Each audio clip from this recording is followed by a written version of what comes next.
ओम शांति। 15 तारीख की बाबा की मुरली। मीठे बच्चे, इस दुख के घाट पर बैठ शांति धाम और सुख धाम को याद करो। इस दुख धाम को भूल जाओ। यहाँ बुद्धि भटकनी नहीं चाहिए। प्रश्न: तुम्हारे पुरुषार्थ का आधार क्या है? उत्तर: निश्चय। तुम्हें निश्चय है बाप नई दुनिया की सौगात लाए हैं। इस पुरानी दुनिया का विनाश होना ही है। इस निश्चय से तुम पुरुषार्थ करते हो। अगर निश्चय नहीं है तो सुधरेंगे नहीं। आगे चल अखबारों द्वारा तुम्हारा मैसेज सबको मिलेगा, आवाज़ निकलेगा, तुम्हारा निश्चय भी पक्का होता जाएगा। Om Shanti. Tower of silence और टावर ऑफ सुख। तुम बच्चे यहाँ बैठे हो तो तुम्हारी बुद्धि घर में जानी चाहिए। वह है शांति का टावर। ऊंचते ऊंच को टावर कहा जाता है। तुम शांति के टावर हो। घर में जाने के लिए तुम पुरुषार्थ कर रहे हो। कैसे जाते हो? जो टावर में रहने वाला बाप है वह शिक्षा देते हैं कि मुझे याद करो तो शांति के टावर में आ जाएंगे। उसको घर भी कहा जाता है, शांति धाम भी कहा जाता है। यह बातें समझाई जाती हैं। अपने शांति धाम सुख धाम की याद में रहो। नहीं रह सकते हो तो गोया जंगल के कांटे हो, इसलिए दुख भासता है। अपने को शांति धाम के निवासी समझो। अपने घर को याद करना है न, भूलना नहीं है। घर है ही बाप का। यह है ही दुख का घाट। यहाँ बैठे भी जिनको बाहर की बातें याद आती हैं तो ऐसे नहीं कहेंगे कि इनको अपना घर याद है। इसलिए बाप रोज शिक्षा देते रहते हैं, घड़ी घड़ी शांति धाम और सुख धाम को याद करो। गीता में भी बाप के महावाक्य हैं कि मुझे याद करो। भगवान क्या बनाएंगे? स्वर्ग का मालिक बनाएंगे और क्या। जब स्वर्ग का मालिक बनने बैठे हो तो घर के लिए, स्वर्ग के लिए जो बाप श्रीमत देते हैं उस पर पूरा पूरा चलना है। दुनिया में कितने ढेर के ढेर गुरु हैं। बाप ने समझाया है कि कोई भी धर्म स्थापक को गुरु नहीं कहा जाता है। वह तो सिर्फ धर्म स्थापन के लिए आते हैं, वापिस ले जाने थोड़े ही आते हैं। गुरु अर्थात जो वापिस निर्वाण धाम वानप्रस्थ में ले जाए। परंतु एक भी गुरु वापिस ले जाने वाला है नहीं। एक भी निर्वाण धाम में जाते नहीं। वाणी से परे अर्थात घर, वानप्रस्थ का अर्थ न गुरु लोग जानते न फॉलोअर्स ही जानते।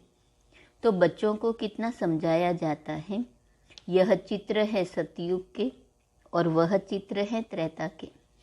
उन्हों को भगवान नहीं कहा जाता है। लक्ष्मी नारायण को भी भगवान भगवती नहीं कहा जाता। आदि सनातन है देवी देवता धर्म। सिवाय देवी देवताओं के कोई भी स्थायी पवित्र होते नहीं। 21 जन्म पवित्र, सिर्फ एक ही धर्म रहता है।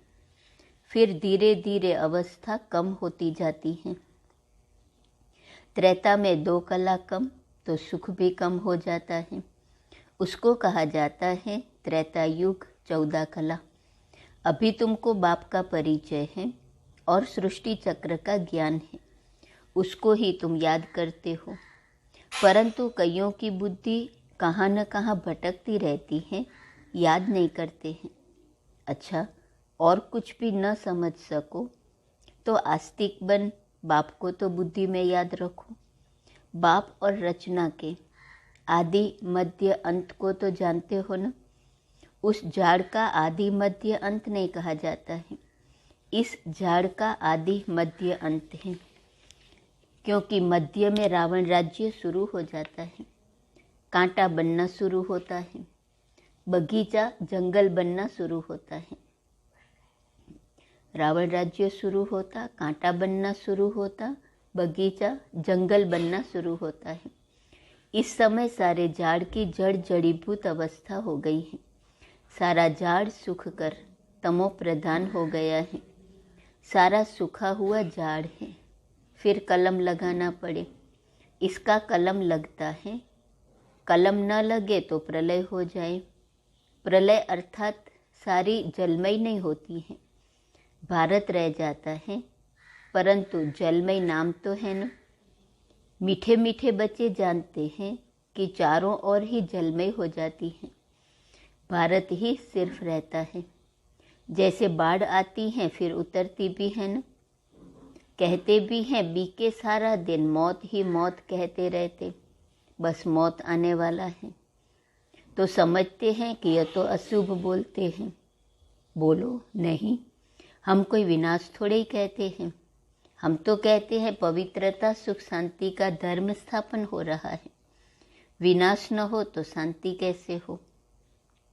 गुप्त वेश में शांति धाम सुख धाम की स्थापना हो रही है, यह तो हम शुभ बोलते हैं। तुम भी कहते हो न, हे पतित पावन आओ, हमको पावन बनाकर ले चलो। तुम खुद कहते हो न कि हमको ले चलो। हम भी शुभ बोलते हैं, तुम भी शुभ बोलते हो। तुम कहते हो हमको पावन बनाकर इस दुखधाम की दुनिया से ले चलो शांति धाम में, यह तो शुभ बोलते हो न। कहते हो आओ माना पतितों का विनाश करो, पावन की स्थापना करो। मांगते हो न कि आकर विश्व में शांति स्थापन करो। शांति तो सतयुग में ही होती है, सो तो गुप्त वेश में विश्व में शांति स्थापन हो रही है। जब तक अर्थ नहीं समझाओ तब तक समझ न सके। सिवाय बाप के मौत तो कोई दे न सके। बाप को कालों का काल कहा जाता है, सबको मौत देते हैं। कितने ढेर के ढेर को मौत देते हैं। सतयुग में कितने थोड़े मनुष्य हैं, बाकी सबको मौत मिल जाता है। बुलाते ही हो कि पावन दुनिया में ले चलो, तो पावन दुनिया जरूर नई ही होंगी, यह थोड़े ही होंगी। पुरानी दुनिया का भी अर्थ नहीं समझते। पावन दुनिया में बहुत थोड़े मनुष्य रहते हैं, शांति रहती है।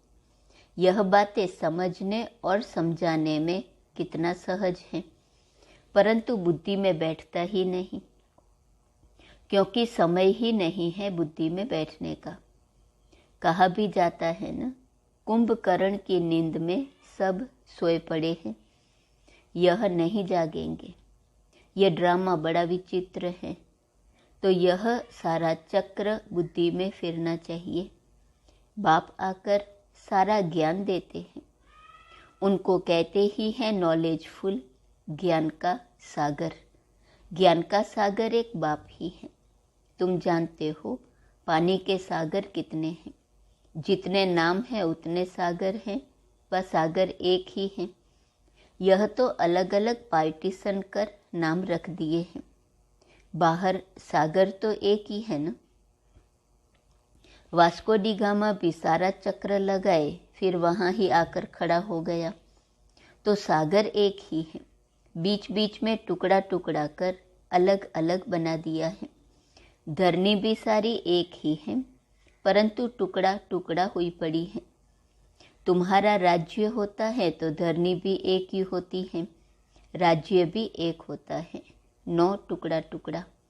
बाप आकर राज्य देते हैं सारे सागर पर, सारी धरनी पर, सारे आसमान पर तुम्हारा राज्य होता है। मुक्ति में तो सब जाएंगे, बाकी जीवन मुक्ति में जाना कोई मासी का घर थोड़े ही है। मुक्ति में जाना तो कॉमन है, सब वापिस लौटेंगे। जहाँ से आए हैं फिर वहाँ जाएंगे जरूर, बाकी नई दुनिया में सब थोड़े ही आएंगे। तुम्हारा ही राज्य है। कोई कोई तो इतना देरी से आते हैं जो पुरानी दुनिया शुरू होने से थोड़ा ही पहले, यानी 200-400 वर्ष पहले आते हैं। वह क्या हुआ? जो अच्छी रीति नहीं पढ़ेंगे तो त्रेता में भी पिछाड़ी का थोड़ा समय रहेंगे। 16 कला तो कभी बन न सके। अच्छी रीति नहीं पढ़ेंगे तो 16 कला तो बन न सके। 14 कला के भी पिछाड़ी में आएंगे। उनको सामने दुख की दुनिया देखने में आएंगी, कांटों की दुनिया के नज़दीक आ जाएंगे। वहाँ कोई यह मालूम नहीं पड़ता है, सारी नॉलेज अभी है जो बुद्धि में धारण करनी होती है। इस समय मनुष्यों के पास पैसे देखो कितने होंगे, कितने महल बनते रहते हैं, कितनी ऊंची ऊंची मंजिलें बनाते रहते हैं। समझते हैं सतयुग से भी भारत अभी ऊंच है, अभी ही 18-20 मंजिल बनाते रहते हैं, अभी तो 100-100 मंजिल बनाते हैं, तो अंत में कितनी मंजिल वाले बनाएंगे। सतयुग त्रेता में तो यह मंजिल होती नहीं, द्वापर में भी नहीं होती। यह तो कलयुग में जब आकर बहुत मनुष्य हो जाते हैं तो 2 मंजिल 10 मंजिल बढ़ाते जाते हैं, क्योंकि मनुष्य बढ़ते जाते हैं तो वह जाए कहाँ, धंधाधोरी बहुत है, तो बड़े बड़े मकान भी बनाते रहते हैं शोभा के लिए। जंगल में मंगल होता जाता है, कितने अच्छे अच्छे मकान बनते रहते, जमीन लेते रहते हैं ना। बॉम्बे पहले क्या थी, 80-90 वर्ष में देखो क्या हो गई है। पहले तो कितने थोड़े मनुष्य थे, अभी तो देखो कितने मनुष्य हो गए हैं। समुद्र को सुखाया है, अभी भी देखो समुद्र को कितना सुखाया है। पानी जैसे कमती होता जाता है, मनुष्य वृद्धि को पाते जाते तो पानी कहाँ से आएगा। पानी कम होता जाता, समुद्र हटता जाता, धरती छोड़ता है तो मकान बना देते हैं। फिर पानी चढ़ जाएगा तो कराची व बॉम्बे का बहुत सा हिस्सा पानी में चला जाएगा, तुम जानते हो, और सब खंड खत्म हो जाएंगे। आफतें आने वाली हैं, इसलिए बाप कहते हैं जल्दी जल्दी तैयार होते रहो। जैसे स्मशान में जब आग जलकर खत्म होती है तब लौटते हैं, बाप भी विनाश के लिए आए हैं तो आधे पर थोड़े ही जाएंगे। आग लगकर जब पूरी होंगी तब चले जाएंगे, फिर बैठकर क्या करेंगे। आग बुझेंगी नहीं, सब चले जाएंगे, सबको साथ ले जाएंगे। होना तो जरूर है, समझते तो सब हैं, लेकिन समय का गपोड़ा बहुत लगा दिया है। बच्चों को समझाना भी गीता पर है। गीता एपिसोड है ना, जिसमें देवी देवता धर्म की स्थापना हो रही है। वहाँ एक ही धर्म होगा, बाकी सब धर्म विनाश हो जाते हैं। सिर्फ ये गीता ही है जो भगवान ने गाई है।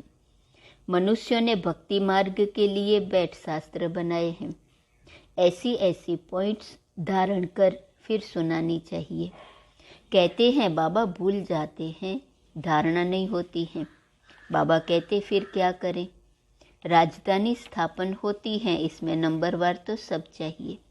सबके ऊपर कृपा करने की ताकत हो तो बाप स्वर्ग का मालिक सबको बना दे, लेकिन नहीं, यह तो बनने ही है नंबरवार। यह कोई भी समझ सकते हैं कि भगवान आया हुआ है।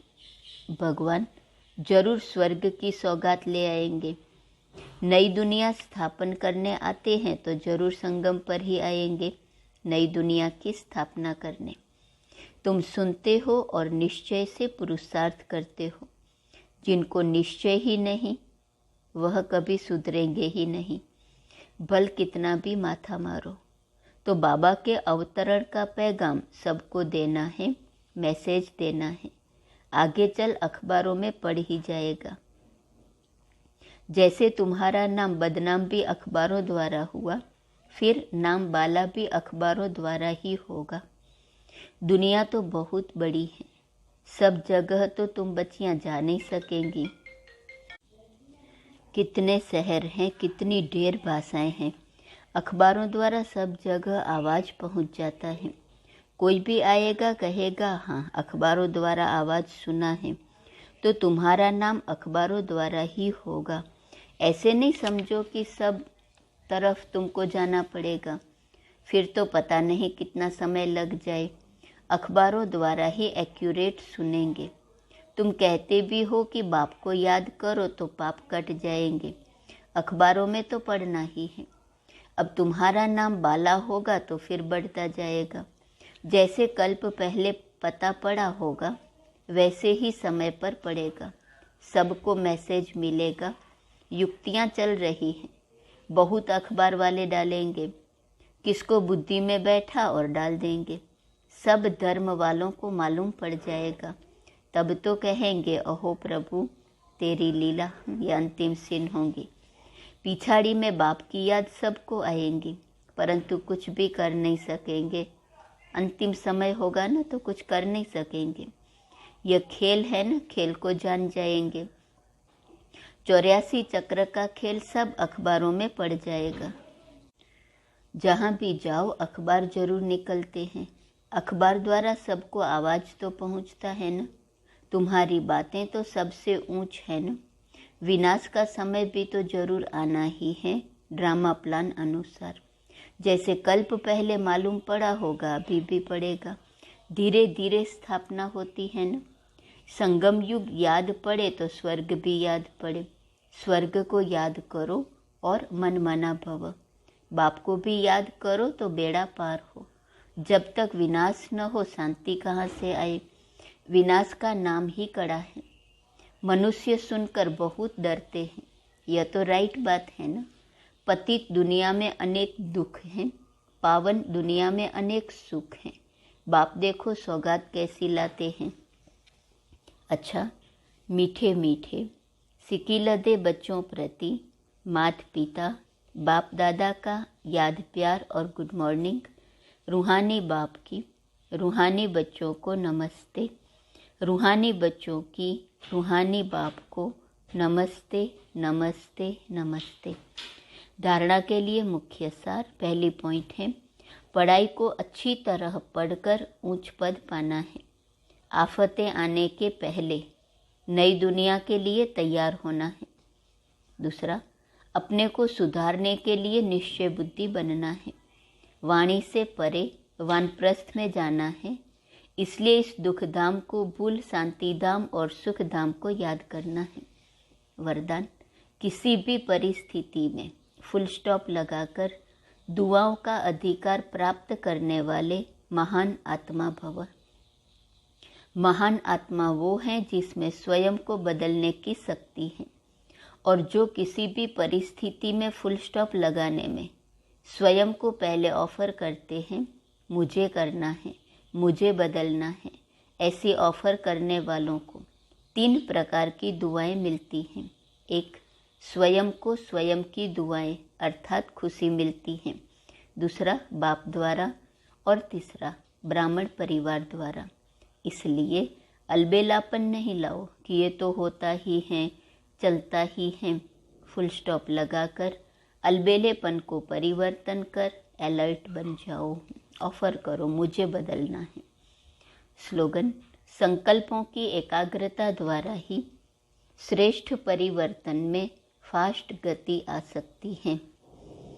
परिवर्तन में फास्ट गति का आधार है संकल्पों की एकाग्रता। आज का स्वमान है, मैं गुण मूर्त हूँ। ओम शांति।